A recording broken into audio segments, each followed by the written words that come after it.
we don't know how much we're going to be spending and how we're going to spend, both in terms of, I'll call it, well, drones are both air and battlefield tank defenses wrapped into one. So how that's going to evolve, how the cyber warfare is going to evolve, what the relative spend is going to be on that, and what's the most efficient way to do that. That's the first element.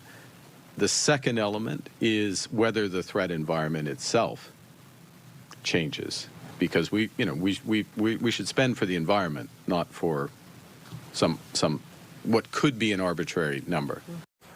All right, let's break down this big spending promise. CTV's Renee Rodgers joins us live from the National Newsroom. Renee, talk to us more about this spending commitment over the next 10 years.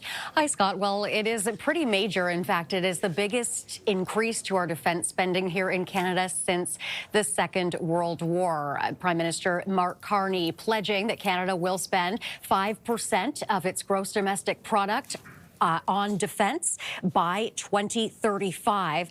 All 32 NATO members made that commitment today at the annual NATO summit in The Hague. Now, Carney says that this will come at a cost of $150 billion per year by the time we get there. Compare that to the $41 billion we spent in 2024, according to NATO.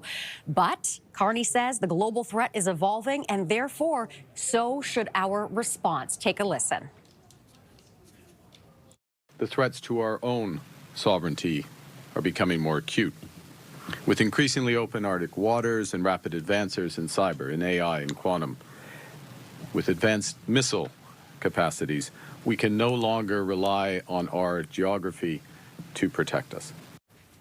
Now, Scott, this 5% spend was the brainchild of NATO Secretary, NATO Secretary General Mark Rutte, pardon me. But it is an idea that the U.S. President Donald Trump has been pushing for quite some time. In fact, today he did take credit for the announcement. Trump also reaffirmed the U.S.'s support of Article 5, which is essentially the rule in NATO that if one country attacks a NATO member country, that's considered as an attack against all of the countries, and they will in turn defend that NATO country. Trump had hinted in the past, and even more recently too, that he might not support that if countries could not up their defense spending. Well, now with this new commitment today, he has reaffirmed that he is committed to Article 5, or a collective defense. And Renee, U.S. President Donald Trump had been pushing NATO members to spend more and more on the alliance for a long time. Canada just committing to hit that 2% target. So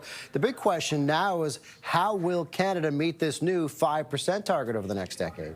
Exactly. Well, let me give you a little bit of a breakdown of what this 5% is. The first 3.5% will be spent on core defense needs, things like jets, weapons.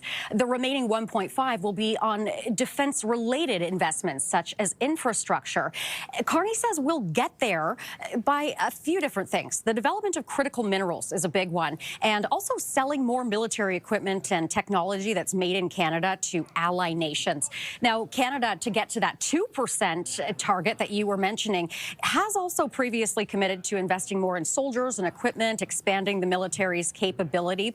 Now, he did say today these new investments will help build our economy, but at the same time, the government may need to reduce spending elsewhere in the coming years to avoid, or rather, pardon me, to afford this pledge. Now, one other note, Scott, the new NATO spending targets will be up for review in 2029 at that time, just to make sure that these commitments still align with the threats that are facing Canada. But once again, huge news today, Canada pledging to invest 5% of its GDP on defense by 2035. All right, CTV's Renee Rodgers with the very latest from our National Newsroom. Renee, thanks so much for this. You're welcome.